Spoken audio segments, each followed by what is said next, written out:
ইয়া আইয়ুহাল্লাযীনা আমানু দুখুলু ফিস-সিলমি কাফফা, ও ঈমানদারেরা তোমরা ইসলামে পরিপূর্ণ প্রবেশ করো। ইসলামে পূর্ণাঙ্গ রূপে প্রবেশ করার জন্য অর্ডার করলেন কে? আল্লাহ যখন বললেন আকিমুস সালাহ, তখন নামাজ দিনে 5 বার কায়েম করা, নফল না ফরজ। আল্লাহ যখন বললেন সামর্থ্য যার আছে, ওয়ালিল্লাহি আলান নাস হিজ্জুল বাইত মান ইসতাতা ইলাইহি সাবিলা, সামর্থ্য থাকলে জীবনে একবার হজ করো। সামর্থ্যবানের জন্য হজ করা নফল না ফরজ। তো আল্লাহ অর্ডার দিলে কাজ করাটা কি হয়? তাহলে ইসলামে পরিপূর্ণ প্রবেশ করো। এখন আমরা যারা মুমিন, ইসলামে পরিপূর্ণ প্রবেশ করা নফল না ফরজ? এ বিষয়ে কারো দ্বিমত আছে? দ্বিমত আছে? ইসলামে পরিপূর্ণ প্রবেশ করা অর্ডার কার? এই অর্ডার মানা নফল না ফরজ? এবার বলুন তো, যে ইসলামে নামাজ আছে সেই ইসলামে চোর ধরে হাত কাটো, এই অর্ডার আছে না নাই? 53 বছরের বাংলাদেশে এই অর্ডার পালন করছেন কয়দিন? যে ইসলামে রোজার কথা আছে, জেনা করলে অবিবাহিত নারী পুরুষকে 100 বেত্রাঘাত করো, বিবাহিত হলে পাথর মারো, এমন অর্ডার ইসলামে আছে না নাই? তো সেই আইন বাংলাদেশের 53 বছরে মানছেন কয়দিন? হজ করার জন্য আওয়ামী লীগ, বিএনপি, জাতীয় পার্টি, জামাত ইসলাম, নেজামে ইসলাম সব দলের লোক মক্কায় যায়। সৌদি আরব বাংলাদেশে কোঠা দেয় 1 লাখ, লাইনে থাকে 1.5 লাখ। বাকি 50,000কে হজ মন্ত্রণালয় বলে এই বছর যাওয়ার সুযোগ আপনার নাই, পরের বছর যাইয়েন। 1 বছর হজ করে না, 2 বার 3 বার করে, 5 বার 10 বার হজ করে, এমন লোকও আছে না নাই? যে হজ করার জন্য জামাত, বিএনপি, আওয়ামী লীগ, জাতীয় পার্টি সবাই মিলে দৌড় মারলেন মক্কায়। হজ আপনার উপর ফরজ, এটা আল্লাহর বিধান। মদ পান করলে 80 বেত লাগাতে হবে, এই বিধানটা ইসলামে আছে না নাই? 53 বছরে কয়জন মদখোরকে 80 বেত লাগিয়েছেন? তাই ইসলামে আমরা বাংলাদেশের লোকেরা পুরাপুরি ঢুকছি না অর্ধেক? অর্ধেক ঢোকার অনুমতি আপনাদের দিল কে? বাংলাদেশ জামাত ইসলামী এই কথাই বলছে চিরদিন, এই প্রতিষ্ঠার পর থেকে 1941 সাল থেকে। আজকে জামাত ইসলামের উদ্যোগে আয়োজিত এই মাহফিল, জামাত ইসলামীর নাম ছাড়া আমরা ওয়াজ করেছি গত 15 বছর, কোনো মাহফিলে জামাতের নাম নেই নাই। কিন্তু আজকে জামাতের নাম নিয়া যে পূর্ণাঙ্গ ইসলামের কথা বলছি, গত 15 বছরের নাম ছাড়া ওই পূর্ণাঙ্গ ইসলামের কথাই বলেছে। কারণ তখন নাম নেয়ার কোনো পরিবেশ ছিল না। জামাত ইসলামী পূর্ণাঙ্গ ইসলামটাই চায়। আর জামাত ইসলামীর জন্য সমস্যাটাও এটাই। কারণ যারাই পূর্ণাঙ্গ ইসলামের কথা বলে তখনই জালেমদের গায়ে জ্বালা পোড়া শুরু হয়ে যায়। তারা জানে নামাজের কথা বললে অসুবিধা নাই, মসজিদে মানুষ যাক নামাজ পড়ুক, তার সিনেমা হল বন্ধ হবে না। কারণ নামাজি যেমন সমাজে আছে, সিনেমা দেখার লোকও আছে, শুক্রবারেও সিনেমা দেখে এমন লোক আছে না নাই? ওরা ভাবে নামাজি মানুষ হোক, আমরা কি? কারণ আমাদের লোক তো আলাদা, এরা তো আমাদের এখানে আইব। এই জন্য নামাজের ওয়াজ করলে সিনেমা হলের মালিক খেপে ওঠে না, রোজার ওয়াজ করলে সুদী ব্যাংকের মালিক খেপে ওঠে না। কারণ সুদী ব্যাংকের মালিক জানে এই দেশের সব মানুষ যদি রোজা রাখে, এই দেশের সুদ কি বন্ধ হয়ে যাবে? সুন্দরই চলছে, আরো ভালোই চলছে। বরং রমাদান মাসে ব্যাংকে লেনদেন কি কম হয় না বেশি হয়? তো সুদী ব্যাংকে রমাদানে সুদ মওকুফ থাকে, ঠিক না? ওরাও জানে পাবলিক রোজা রাখলেও সুদের কোনো অসুবিধা। এই জন্য নামাজের ওয়াজ যে হুজুররা করে, যে দল করে, রোজার ওয়াজ যে পীর সাহেব করে, হজের ওয়াজ যে আলেম ওলামা করে, পূর্ণাঙ্গ ইসলামের কথা বলে না, ওই পীর ওই আলেমদেরকে জেল খাটা লাগে না, তাদের বিরুদ্ধে মামলা হয় না। কারণ যারা অর্ধেক ইসলাম মানে তারা শয়তানের দোস্ত। এই জন্য আল্লাহ আয়াতের শেষে বলছে, ওয়ালা তাত্তাবিউ খুতুওয়াতিশ শাইতান, ইসলামে পূর্ণাঙ্গ প্রবেশ করো, শয়তানের পদাঙ্ক অনুসরণ করো না। অর্ধেক ইসলাম মানাই মানে হলো বাকি অর্ধেকটা শয়তানের জিম্মায় চলে যায়। তো যারা সুদী ব্যাংকের মালিক, সিনেমা হলের মালিক, যারা মদখোর, মদের ব্যবসায়ী, তারা ভাবে মানুষ নামাজি হবে, রোজাওয়ালা হবে, আমাদের অসুবিধা কি? আমাদের মদ, আমাদের সুদ, আমাদের সিনেমা হল বন্ধ হবে না। এবার আপনাদের কাছে একটু আমি জানবো, দয়া করে যারাই বোঝেন একটু উত্তর দিয়েন। দেশে যদি পূর্ণাঙ্গ ইসলাম আসে, সুদী ব্যাংক কি থাকবে? সিনেমা হল চলতে দেয়া হবে? মদের ব্যবসা কি চলবে? মদ পান করলে 80 বেত দিয়ে পিঠের চামড়া তুলে ফেলা হবে। তখন তারা ভাবে পূর্ণাঙ্গ ইসলাম আসলেই তো সমস্যা। এই জন্য তখন তারা, যারা পূর্ণাঙ্গ ইসলামের কথা বলে, তাদের বিরোধিতা করে। আচ্ছা, আল্লামা সাঈদী রাহিমাহুল্লাহ, উনাকে আপনারা দেখেছেন, সরাসরি ওয়াজ শুনেছেন, এমন লোকের সংখ্যা এখানে অনেক। এ কুমিল্লা টাউন হলে, এ কুমিল্লা ঈদগাহের মাঠে আমরা কত ওয়াজ শুনেছি, ঠিক কিনা? আচ্ছা, আল্লামা সাঈদী 1971 সনে কি করছে এটা আমি নিজেও দেখি নাই, কারণ আমার জন্মই তো 75-এ, স্বাধীনতার 4 বছর পরে। উনার আগের ইতিহাস আমি জানি না, কিন্তু যখন থেকে তাকে দেখি তখন থেকে তাকে আমি জানি তার মতো একজন মিষ্টভাষী, তার মতো একজন প্রাজ্ঞ বিজ্ঞ মুফাসসির বাংলার জমিনে দ্বিতীয় জন। এই দেশের লোকেরা তার ওয়াজ শোনার জন্য পাগলের মতো দৌড়ে যেত, পঙ্গপালের মতো দৌড়ে যেত। আল্লামা সাঈদী রাহিমাহুল্লাহর ওয়াজ শোনার জন্য মানুষ দলমত ভুলে যেত, সবাই পাগল হয়ে দৌড়াতো। ওই আল্লামা সাঈদী যদি অর্ধেক ইসলামের ওয়াজ করতেন, পূর্ণাঙ্গ ইসলামের ওয়াজ না করতেন, উনি পীর হয়ে যদি মুরিদ বানাতেন, উনার মতো মুরিদ বাংলাদেশে কোনো পীর পেত না। আপনারা জেনে থাকবেন যে উনার বাবা ফুরফুরা শরীফের খলিফা ছিলেন। আল্লামা সাঈদী রাহিমাহুল্লাহর বাবা ফুরফুরা শরীফের খলিফা ছিলেন। আচ্ছা, বাবা যদি পীর হয়, ছেলে পীর হওয়া কি কঠিন না সহজ? কত সহজ? পানির মতো। ক্লাস 10-এ পড়ে পীর হয়ে গেছে, কারণ বাবা মরে গেছে, এখন কে হবে? তাই তাকে পীর বানিয়ে দিয়েছে। অসুবিধা নাই, 9-এ পড়লেও অসুবিধা নাই, না পড়লেও অসুবিধা নাই। যেখানে পীর হওয়া এত সোজা, আল্লামা সাঈদী রাহিমাহুল্লাহর পীর হওয়ার সুযোগ ছিল কি না? এবার আপনাদের কাছে জিজ্ঞাসা করতে চাই, পীর হওয়ার মতো যোগ্যতা উনার ছিল কিনা? পীর হইলে কি এই দেশে মামলা খায় না হালুয়া রুটি খায়? হালুয়া রুটি খাওয়ার সুযোগ ছিল কিনা? জেলে কি এক যোগ পচা লাগতো না আরামে থেকে মরতে পারতো? আমরা সবাই বুঝি, কিন্তু পূর্ণাঙ্গ ইসলামের কথা বললে আরামে থাকা যায় না। আল্লাহ নবী সাহাবারা জীবন দিয়েছেন যেই পথে, আমরা হাসতে হাসতে সে পথে চলতে চাই। পূর্ণাঙ্গ ইসলাম মানা ফরজ, ফরজের কথা বলে প্রয়োজনে শাহাদাত বরণ করতে চাও। আল্লাহর বক্তব্য, ইসলামে পরিপূর্ণ প্রবেশ করো। ইসলামে পরিপূর্ণ প্রবেশ করার কথা আল্লাহ তাআলা কেন বললেন? এবার কারণ শুনুন।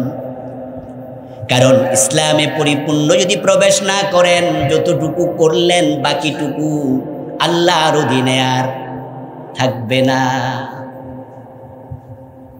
একজন ব্যক্তি ধরেন ইসলামের 90% মানে, যারা বুঝলেন তখন ওয়াজ, তারা একটু জবাব দিয়েন তো দয়া করে। বাকি 10% কি আল্লাহর কাছে আছে না শয়তানের কাছে?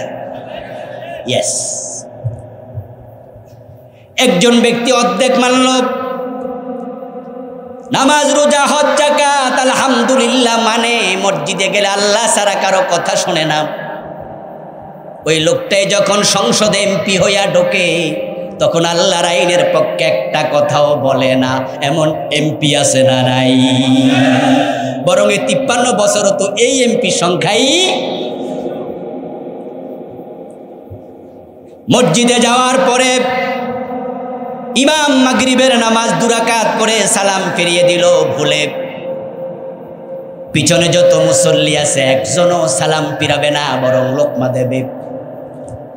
যদি ইমাম সাহেবের ছেলেও মুসল্লি হয়, ছেলে বাবাকেও সার দেবে না, লোকমাটা দেবে। জোহরের নামাজ 4 রাকাত, 2 রাকাত পড়ার পরে আত্তাহিয়াতু পড়া ওয়াজিব, এজন্য বসতে হয়। কুমিল্লা জাসকোট মসজিদের ইমাম নামাজ পড়াচ্ছে, পিছনে জজ সাহেব নামাজ পড়তেছে।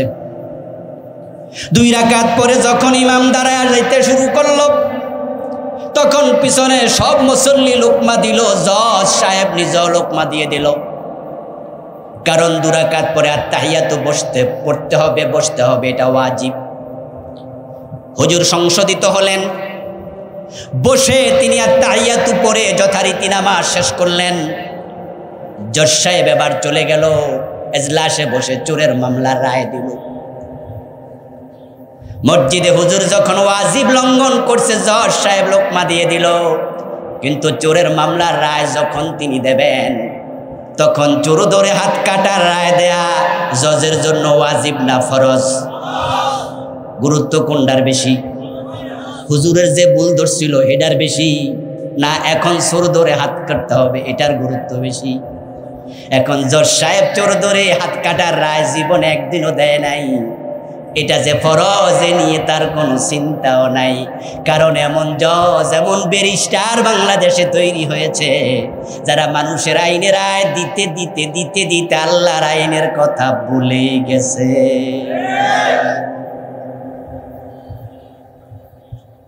ও প্রিয় ভাইয়েরা, ইসলাম আপনি মানেন না তা নয়, আপনি অর্ধেকটা মানলেন, বাকি অর্ধেক শয়তানের অধীনে। 80% মানলেন, বাকি 20% শয়তানের অধীনে। আল্লাহ আবার বলছে, শোনো, ইন্নাহু লাকুম আদুব্বুম মুবিন, শয়তানের কাছে তুমি তোমার ইসলামের কোন অংশ দিও না, পুরা আল্লাহর কাছে দিয়ে দাও। শয়তান তোমার এত বড় দুশ্মন, সে যতটুকু পাবে অতটুকু নিয়ে এমন জোরে টান মারবে, তোমার বাকি 90% ছুটাইয়া দেবে। আমার প্রিয় ভাইরা, ইসলামে পরিপূর্ণ প্রবেশ করে কথাটা বোঝানোর জন্য 1-2টা উদাহরণ দিলে বুঝতে একটু বেশি সহজ হয়। আমরা যখন মশা বেড়ে যায়, তখন মশা থেকে বাঁচার জন্য আমরা মশারি টানাই না? আচ্ছা, মশারি যখন টানান, তখন মশারির ভিতরে হাত একটা ঢুকাইলেন, আরেকটা বাহিরে রাখলেন, পা ঢুকাইলেন, মাথা ঢুকাইলেন, পেট ঢুকাইলেন, সব ঢুকাইলেন, শুধু অতটুকু বাহিরে রাইখা দিলেন। এলাকার মশারা বেজান না খুশি? কোন কারণে খুশি? ওরা বলবে যে অতটুকু পাইলে আমাদের জন্য আপাতত চলে। আচ্ছা, এলাকার মশারা যখন আপনার হাতের মাঝে এসে কামড়াবে, একাই কামড়াবে না বন্ধুদেরকে দাওয়াত দেবে? মশারা যে গুনগুন করে গান গায়, এটা আসলে গান না, এটা তাদের কথা ট্রান্সফার করার একটা মাধ্যম। প্রত্যেক মাখলুককে কথা বলার ক্ষমতা দিয়েছে কে? সব মাখলুক তার মুখে জিকির করে, তাদের জিকির বুঝার ক্ষমতা আমাদের নাই। তারা কথা বলে, ওই কথা বুঝার ক্ষমতা আমাদের নাই। আমার প্রিয় ভাইয়েরা, আবার বলুন তো, আপনার যে হাতখানা মশারির বাহিরে, যদি কোনো এমন মানুষ যে হাত বাহিরে রেখা ঘুমায় আর মশা তার হাতের মাঝে ম্যালেরিয়ার জীবাণু ঢুকাইয়া দেয়, মশারির ভিতরে যতটুকু অংশ আছে ওইটুকু অংশের সমস্যা আছে না নাই? এই অবস্থায় যদি কেউ রাত কাটায়, আমরা বলি মশারি টানাইয়া লাভটা কি? قال النبي صلى الله عليه وسلم المؤمن كالجمل الأنيف। প্রিয় ভাইরা, বলছিলাম আল্লাহর হাবিব বলছেন, আল মুমিন কাল জামালিল আনিফ হাইসুমা কিদা ইনকাদ।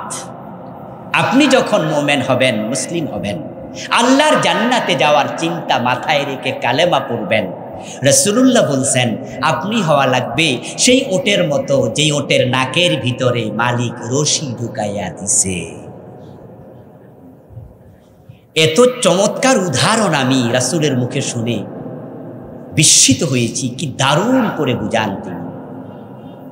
আমার প্রিয় ভাইয়েরা, যে ওটের নাকের ভিতরে মালিক রশি ঢুকাইয়া দিছে, ওই ওট কি স্বাধীন না পরাধীন? ওই ওট কি নিজের মন মতো কদম রাখে না মালিকের টান মতো? মালিক রশি টানে যেদিকে, কদম রাখতে বাধ্য সেদিকে। তুমি মোমেন হওয়ার পরে ইসলামের বাহিরে, আল্লাহর কথার বাহিরে একটা কাজ করার অধিকার তোমার। এখন আমাদের দেশের মুসলমানেরা ইসলামকে মানছে না তা নয়, অতটুকু মানে যতটুকু সুবিধা, যতটুকু মানলে কোনো লস নাই। প্রিয় ভাইয়েরা, আপনি যদি তাই মনে করেন তাহলে আপনি কি আত্মসমর্পণকারী না সুবিধাবাদী? ইসলাম হচ্ছে আত্মসমর্পণ করার ধর্ম, যেখানে আল্লাহর কথার বাহিরে চলার কোনো অধিকার নাই। আল্লাহ রহমান নাম, গাফফার নাম আমাদেরকে অনেক সময় ধোকায় ফেলে। এই নামগুলোর ওয়াজ শুনতে শুনতে আমরা আল্লাহর নাম যে জব্বার, আল্লাহর আরেকটা নাম কাহ্হার, আমরা এগুলো ভুলতে বসেছি। আপনারা যারা আমার ওয়াজ শুনছেন এবং বুঝছেন তারা একটু জবাব দিবেন দয়া করে। রহমান আল্লাহর নাম, সে আল্লাহর নামের মাঝে কাহ্হার আছে না নাই? গফফার আল্লাহর নাম, ওই আল্লাহর নামের মাঝে জব্বার আছে না নাই? তা আপনি এই দুইটা শুনে ধোঁকা করলেন কেন? বাকি নাম আপনি ভুলে গেলেন কেন? আপনি ইসলাম অর্ধেক মেনে বাকিটা ছেড়ে দিলেন কেন? আজকের মাহফিলে টাকনু গিরার নিচে কাপড় পরে মাহফিলে আসছে এমন প্যান্টওয়ালা, লুঙ্গিওয়ালা, পায়জামাওয়ালা শ্রোতা আছে না নাই? তো ইসলামে হারাম আপনি ঢুকাইলেন কেন? আল্লাহর ভয় আপনার কলিজা থেকে কে সরাইয়া দিল? এটা তো কবিরা গুনাহ, এটা তো হারাম। আজকের মাহফিলে আসতে সিগারেট টানতে টানতে আসছে, আবার যাওয়ার সময় সিগারেট টানতে টানতে বাড়িতে যাবে এমন শ্রোতা আছে না নাই? ধূমপান করা কবিরা গুনাহ, কবিরা গুনাহ। মাকরু তাহরিমি হলো কবিরা গুনাহ, হারাম হলো কবিরা গুনাহ। কারণ মাকরু তাহরিমি এবং হারাম কবিরা গুনার ক্ষেত্রে দুটার হুকুম এক। কিসে আপনাকে আল্লাহর ভয় কলিজা থেকে সরাই দিল? আজকের মাহফিলে আসছেন অথচ আপনার বউ পর্দা করে না, নিজের মেয়েটা বোরকা ছাড়া স্কুলে যায়, কলেজে যায়, এমন বাবা আজকের মাহফিলে আসে না নাই? আল্লাহর বক্তব্য কু আনফুসাকুম ওয়া আহলিকুম না।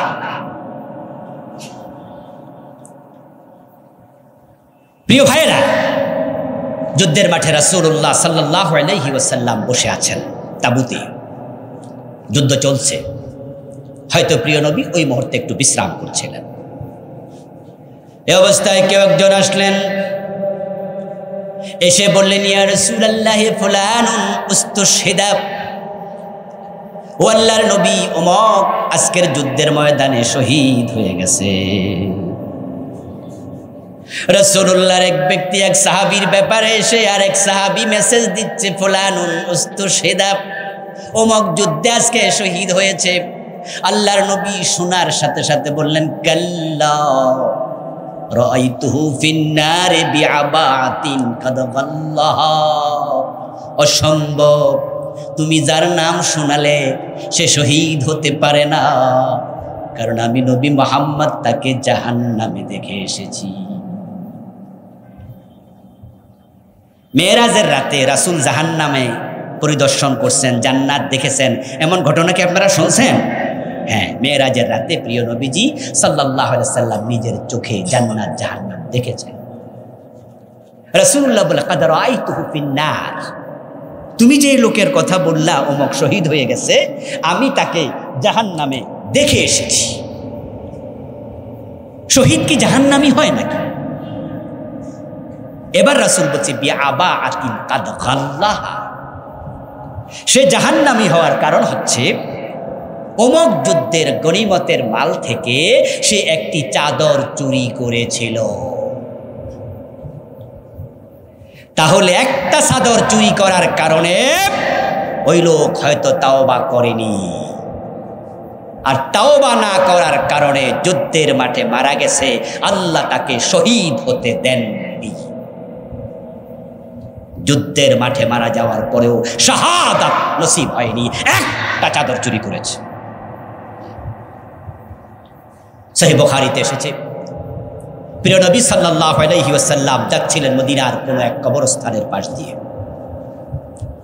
দুটি নতুন কবর তিনি দেখলেন। রাসূলুল্লাহ সাল্লাল্লাহু আলাইহি ওয়াসাল্লামের কিছু স্পেশালিটি ছিল, বিশেষ গুণ ছিল, যেটা দুনিয়ার অন্য কোনো মানুষের ছিল না। যেমন আমরা সামনের চোখ দিয়ে যেভাবে দেখি, রাসূলুল্লাহ গর্দান দিয়ে সেভাবে দেখতেন। সুবহানাল্লাহ পড়েন। উনি পিছন থেকে সেভাবে দেখতেন, আমরা সামনে থেকে যে। আমাদের গা ঘর্মাক্ত হলে ঘাম বের হয়, ঘামের সাথে বের হয় দুর্গন্ধ, কিন্তু রাসূলুল্লাহর ঘামের মাঝে ছিল আতরের মতো সুগন্ধ। স্পেশালিটি। উম্মত যদি বিয়ে করতে চায়, একসাথে 4টার বেশি বিয়ে করতে কোনো মুসলিম পারবে না। প্রিয় নবী বিয়ে করেছেন 11টি, একসাথে জীবিত ছিলেন স্ত্রী 9 জন। এটা রাসূলুল্লাহর স্পেশালিটি। তার মাঝে একটা ছিল, উনি কবরের পাশ দিয়ে হেঁটে গেলে কবরের ভিতরে যারা আছেন তারা কে কেমন আছেন রাসূল উপর থেকে দেখতে পেতেন। মদিনার গোরস্থানের পাশ দিয়ে রাসূল যাচ্ছেন, দুটি নতুন কবর দেখে প্রিয় নবীজি বললেন, ইন্নাহুমা লা ইউআযাবান ওয়া মা ইউআযাবান ফি কাবীর। প্রিয় নবীজি বলছেন, এই দুইটা কবরের শাস্তি চলছে, এই দুইটা কবরে আযাব চলতেছে। তারপর কিছুক্ষণ পরে তিনি বললেন, আম্মা আহাদুহুমা ইয়ামশি বিন নামিমা ওয়া আম্মাল আখারু লা ইস্তাতিরু আন বাউলিহি। প্রিয় নবী এবার বলছে, শোনো আমার সাহাবারা, এই কবরে শাস্তি চলার কারণ হলো, এই কবরে যে লোকটা আছে, এই লোকটা একজনের কথা আর একজনের কানে লাগাইয়া পেঁচ লাগাইতো, সগলখড়ি করত। এমন লোক আমাদের দেশে আছে না? নাই। একজনের পেঁচ আরেকজনের কাছে লাগাইয়া দিয়া মুস্কি মুস্কি হাসে, পান খায় আর মনে মনে করে যাক লাগাই দিছি, এবার চলুক। আবার প্রিয় ভাইয়েরা, রাসূলুল্লাহ বলছে লোকটা নামিমা করতো, নাম্মাম ছিল। দ্বিতীয় জনের দিকে তাকায় রাসূলুল্লাহ সাল্লাল্লাহু আলাইহি ওয়াসাল্লাম বলছেন, বাকি কবরস্থানে যে আছে গোরস্থা কবরে, তার সমস্যা কি? তার সমস্যা হলো ইস্তাতিরু আন বাউলিহি, সে নিজের প্রস্রাব থেকে ভালো করে পবিত্র হতো না।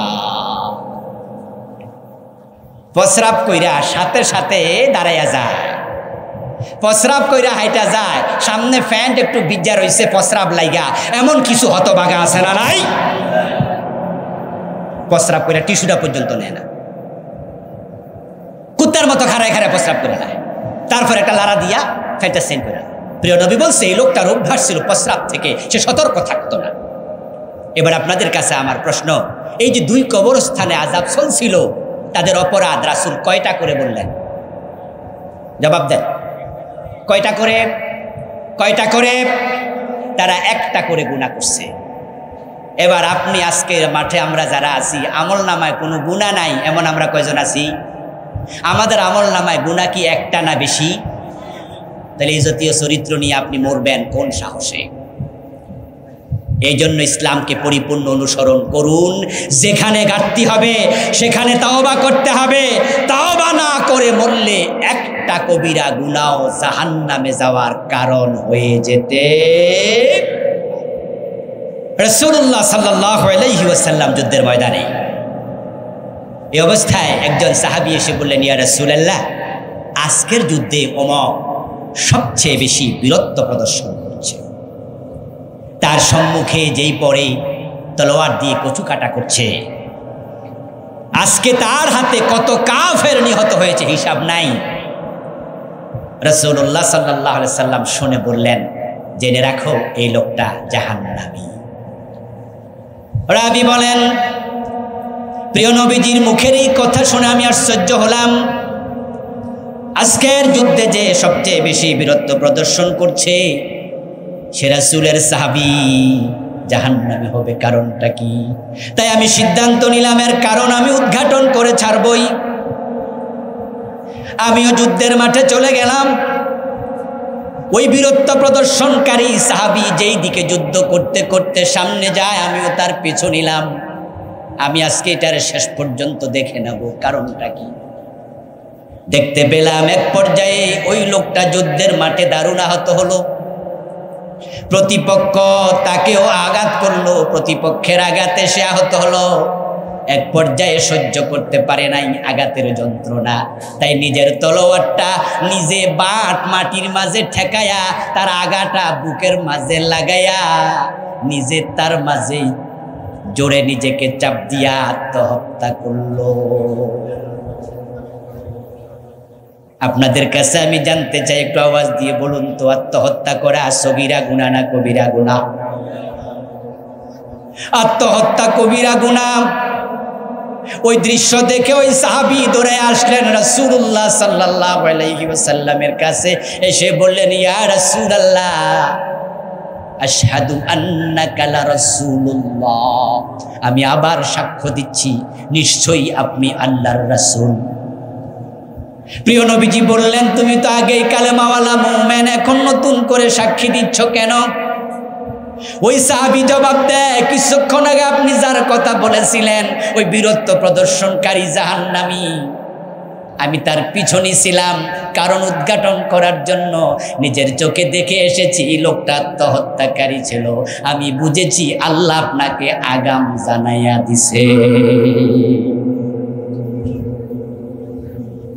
এবার আপনারা যারা এই হাদিস শুনলেন, আগেও জানেন, আজকেও শুনলেন, অনেকে নতুন, আপনারা একটু জবাব দেন তো, এই যে আত্মহত্যা করছে লোকটা, ওর আমল নামায় রাসূলুল্লাহর পক্ষ থেকে যে ঘোষিত গুনাহ, যেটা ওই সাহাবী শুনাইলো, আমরা আজকে হাদিসে শুনলাম, কয়টা গুনার কথা জানলাম?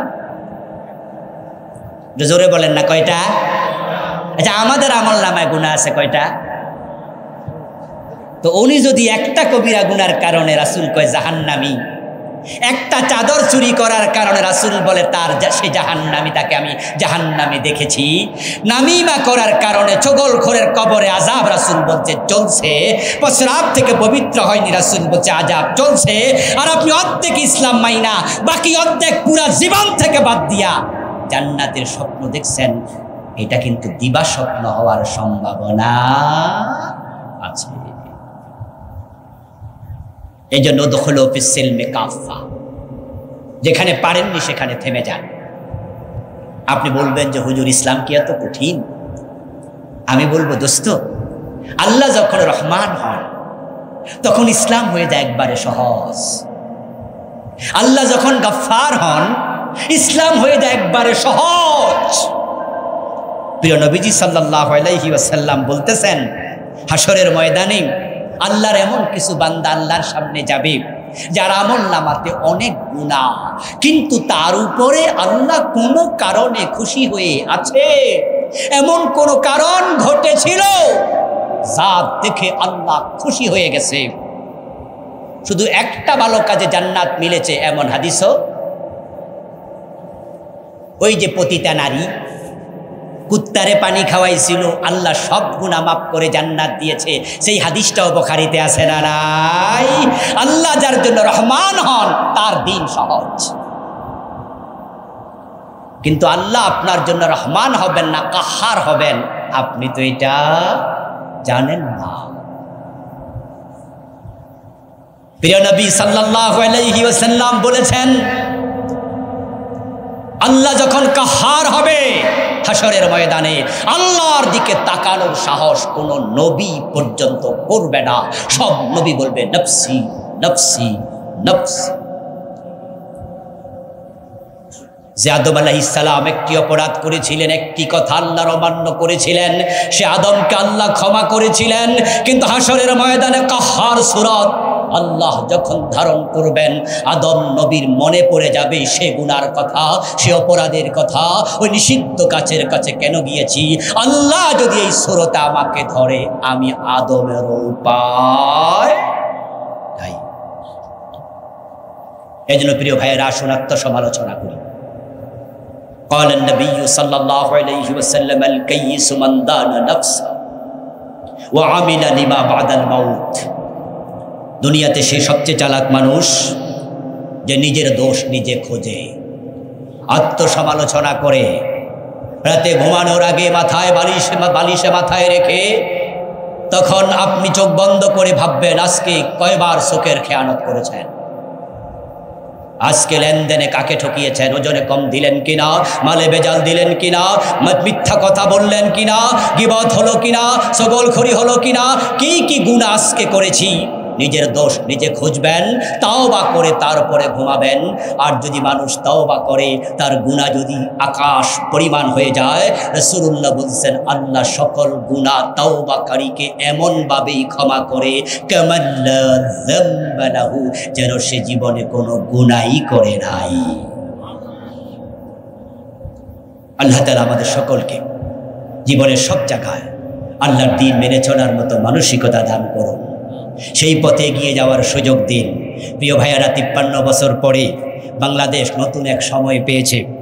রাষ্ট্রীয়ভাবে ইসলাম কায়েম করার সুযোগ আল্লাহ আমাদের হাতে দিয়ে দিয়েছেন। 71-এর পর 72-এ সংবিধান লেখা হয়েছে। 72-এর পর থেকে এত বছর পর্যন্ত কোনো সরকার সংবিধান পরিপূর্ণ পরিবর্তন করেনি, করার সাহস করেনি। নিজেদের সুবিধা মতো উপধারা, মূলধারা 1টা 2টা 17 বার পরিবর্তন, 18 বার পরিবর্তন করেছে কম বেশি।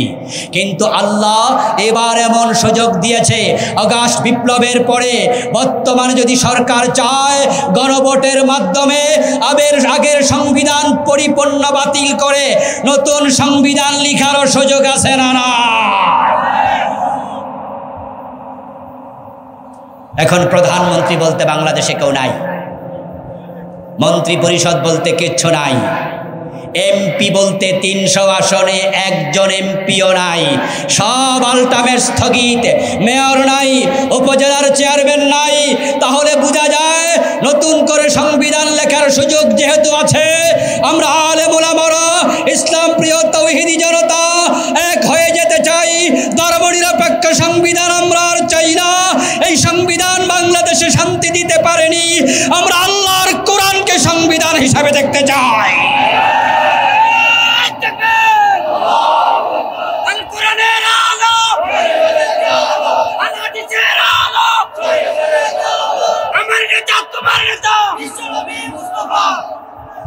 আমার প্রিয় ভাইয়েরা, আল্লাহর কোরআনকে সংবিধান বানানোর সুযোগ 92% মুসলমানের আছে না নাই?